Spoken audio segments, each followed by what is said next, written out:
Olá pessoal, tudo bem? Hoje a gente vai falar sobre a Revolução Francesa. Sem sombra de dúvida, uma das principais revoluções do mundo, talvez, né, a mais importante, um tema que cai muito aí nos vestibulares. E eu sempre começo com uma pergunta: por que as pessoas se rebelam? Se está todo mundo feliz, tranquilo, ninguém vai se rebelar, tá?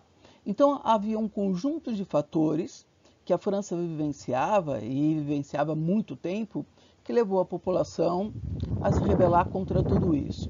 Aqui eu vou tentar resumir para vocês os principais fatores. Bom, a maior parcela da população vivia no campo. Qual que era a população da França nesse momento? Bom, a população da França nesse momento, tá? Ela era de 25 milhões de pessoas. Deixa eu colocar aqui, ó. Era de 25 milhões de pessoas, tá? Desses 25 milhões, quantos viviam no campo? A maior parcela da população, tá? Desses 25 milhões, 20 viviam no campo, tá? Então 20 milhões viviam no campo. Mas essa população que vivia no campo, ela era dona da terra? Não, tá? A terra estava nas mãos de uma minoria, que seria os elementos do clero, da nobreza, tal qual na Idade Média. Aliás, quando eu falo tal qual na Idade Média, olha só, eu tenho aqui a existência de laços de servidão no campo. O que isso significa? Significa dizer que o trabalhador, né, o camponês, ele vive em troca do quê? Em troca apenas o direito de viver na terra. E ainda está sujeito a uma série de impostos, tanto ao dono da terra quanto ao rei, tá? Tanto ao Estado. A população urbana vivia também uma situação de miséria. O governo francês ele está tendo um déficit econômico enorme. E aí o que ele faz? Ele empresta dinheiro. A gente está falando de qual século? 18. Então ele vai emprestar dinheiro de quem? Da Inglaterra. E a Inglaterra é claro que ela empresta dinheiro, mas ela faz igual fez com o Brasil lá no Segundo Império. Você quer dinheiro meu? Eu te empresto, mas eu quero vantagens econômicas. Então a Inglaterra obtém vantagens econômicas para a entrada de seus produtos no país, quebrando a indústria nacional, provocando um grande desemprego na cidade. Para piorar tudo isso, a fome se alastrava pelo país, tá? Bom, se a gente pegar nos últimos 20 anos da França, a população havia passado por um grande crescimento populacional. Estima-se que algo em torno de 10%. E a produção agrícola ainda era rudimentar, sem técnicas avançadas. Aliás, os camponeses, a população do campo negava-se a inovações tecnológicas.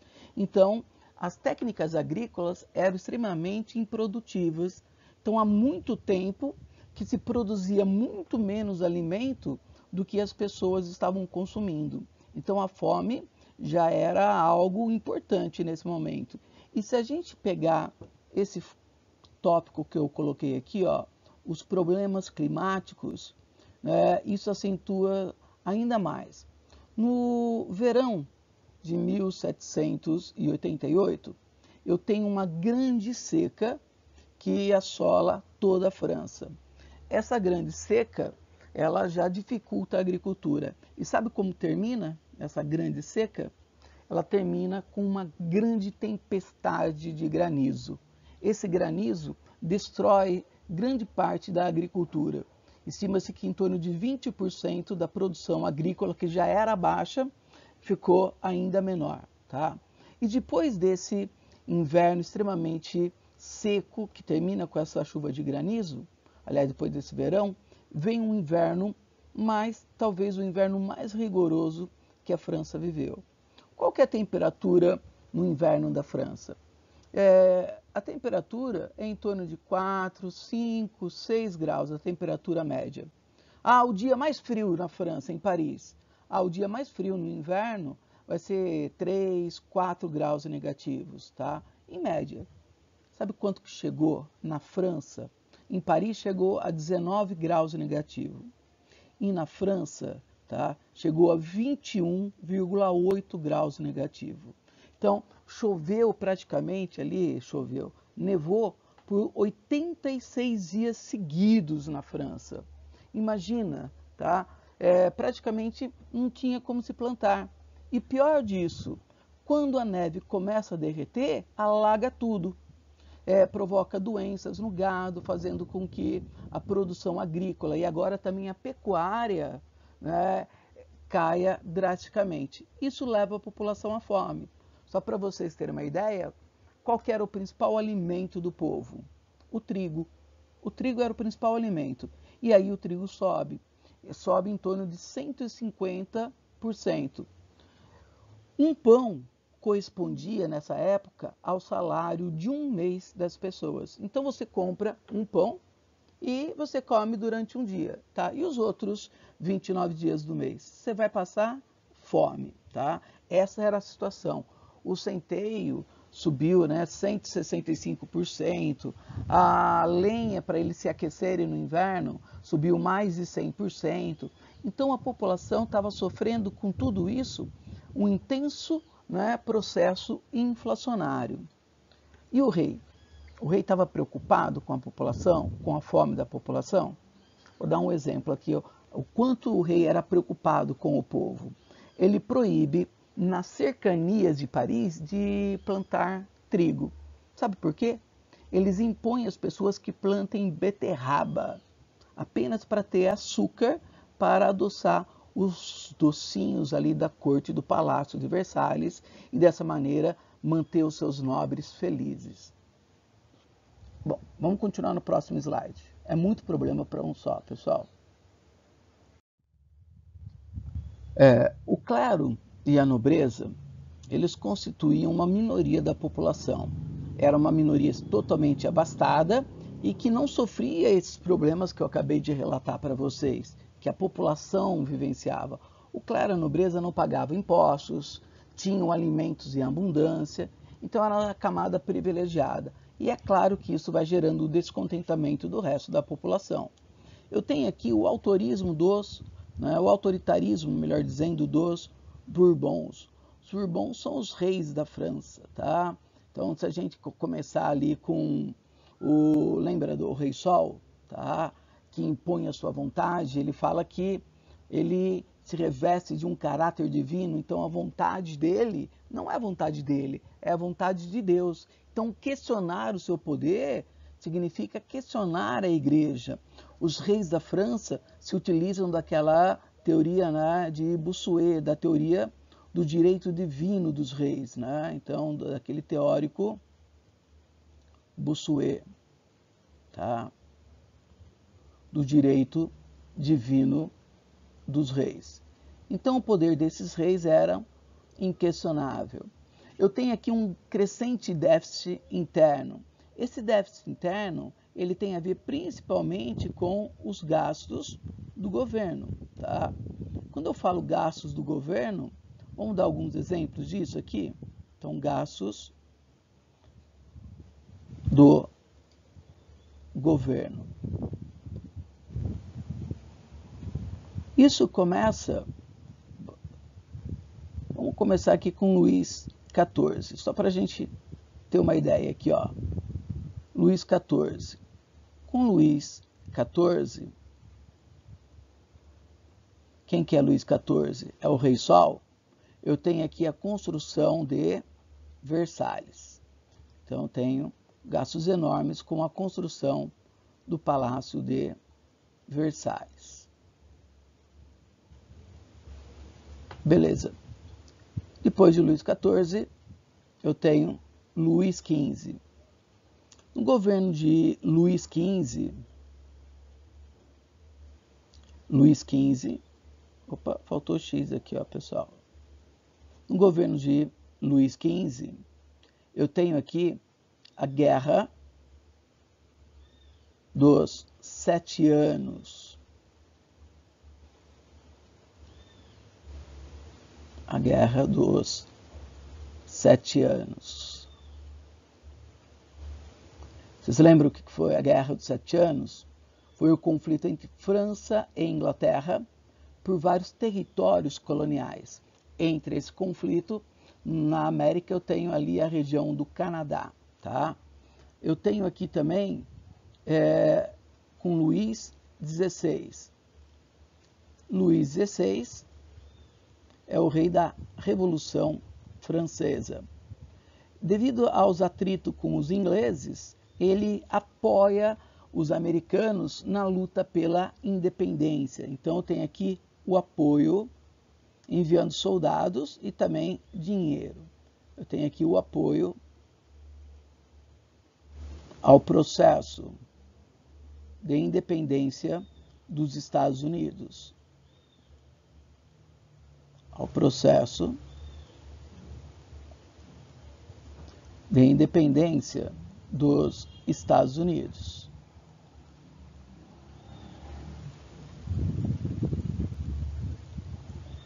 E também, um outro fato que eu também comentei com vocês aqui, eu tenho aqui empréstimos perante a Inglaterra. Em troca desses empréstimos, os produtos ingleses entram com privilégios, quebrando a indústria nacional, aumentando a miséria da população, né? Empréstimos externos. Então, todos esses fatos provocam a crise econômica que o país está vivendo. E olha só, o rei vai gastar dinheiro com guerras, vai enviar dinheiro para os soldados americanos lutar contra os ingleses, mas o povo que está passando fome, o rei não toma nenhuma medida, nenhuma atitude. Isso colabora para o aumento do descontentamento e, vamos dizer assim, da revolta da população contra o rei. E eu tenho aqui uma sociedade dividida em estados, que seria a mesma coisa que classes sociais. A gente vai ver melhor. A sociedade francesa, então, ela é dividida em classes sociais, só que a gente vai usar uma outra terminologia, tá? É dividida em estados. Então, eu tenho aqui o primeiro estado. Bom, quem é que compõe o primeiro estado? O primeiro estado ele é composto pelo clero. Mas o clero é uma classe homogênea? Não, pessoal. Eu tenho aqui um alto clero, tá? E um baixo clero. Um alto clero e um baixo clero. Qual que é a origem desse alto clero? Vamos lembrar que ninguém nasce padre, ninguém nasce bispo, tal. As pessoas entram para a igreja. Então, se eu pegar aqui o alto clero, ele tem origem na nobreza. Então, tem aqui origem na nobreza. E se eu pegar nobreza, origem na nobreza. E se eu pegar esse baixo claro, ele tem origem onde? Na camada servil. Então, eu tenho aqui origem, eu tenho aqui uma origem popular. Uma origem popular, tá? A mesma coisa eu posso falar da nobreza. Essa nobreza, ela também é dividida em classes. Eu vou colocar a nobreza aqui em cima para ficar mais fácil, para ter mais espaço. Eu tenho aqui uma alta nobreza, tá?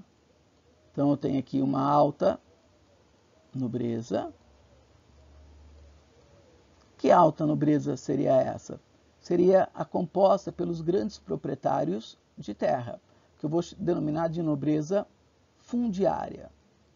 Então, eu tenho aqui uma nobreza fundiária, composta pelos grandes proprietários de terra. Tudo bem? E eu tenho aqui uma baixa nobreza. Essa baixa nobreza, eu vou dividir ela em duas. Eu tenho a nobreza cortesã. Eu tenho aqui a nobreza cortesã, tá? Quem que seria essa nobreza cortesã? seria uma classe totalmente parasitária. São nobres falidos que vivem na corte sustentados pelo rei. Em troca, o que o rei ganha em sustentar essa camada? Ele ganha o apoio político dela. Tá? Então, isso colabora ainda mais para aquela crise deficitária que eu comentei do Estado. E eu tenho a nobreza de toga, tá? O nobre de toga. O que seria essa nobreza de toga? É o nobre de roupa. Não estou entendendo. Eu tenho o nobre de sangue, ou seja, quem que é o nobre de sangue? É aquele que o título vem da tua família. Se eu pegar a árvore genealógica desse nobre, o seu tataravô está lá na nobreza. Então ele herdou o título do pai dele, que herdou do avô, que herdou do bisavô, e assim vai. Então esse é um nobre de sangue. O nobre de toga é aquele nobre que não era nobre. Era, por exemplo, um rico burguês que comprou a propriedade de um nobre falido. E ao comprar a propriedade desse nobre falido, o que vem? Se eu compro um condado, se eu compro um ducado, o que eu recebo junto ao comprar o condado? O título de conde, o título de duque. Então, qual que é a origem desse nobre de toga? A origem desse nobre de toga é o rico burguês. É o rico burguês que comprou a propriedade de um nobre falido, tá? Então ele é visto pelos demais nobres como um nobre inferior, porque ele tem origem na nobreza? Não, tá? Ele é apenas um nobre de roupa, um nobre de aparência, mais nesse sentido. E eu tenho, né? Então vamos lá. O primeiro estado é composto pelo clero, o segundo pela nobreza e o terceiro é fácil. Você é do clero? Não. Você é da nobreza? Também não. Então, de onde você é? Você é do terceiro estado. Então, o terceiro estado é composto pelas demais pessoas. Quem que seriam essas demais pessoas? Eu tenho aqui os camponeses. Eu tenho aqui os trabalhadores urbanos. Então, eu tenho aqui os trabalhadores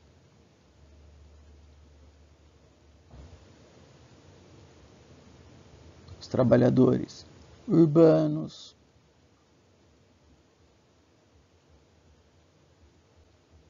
Eu tenho aqui a burguesia. Bom, lembra que eu comentei com vocês da população da França? Qual que era a população da França mesmo?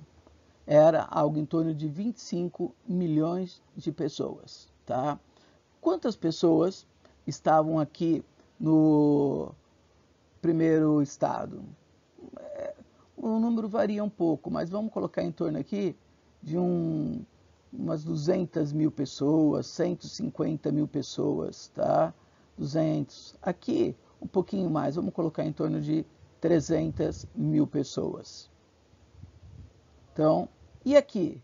Bom, se eu tenho 25 milhões, aqui eu tenho o quê? Mais, no terceiro estado, mais de 24 milhões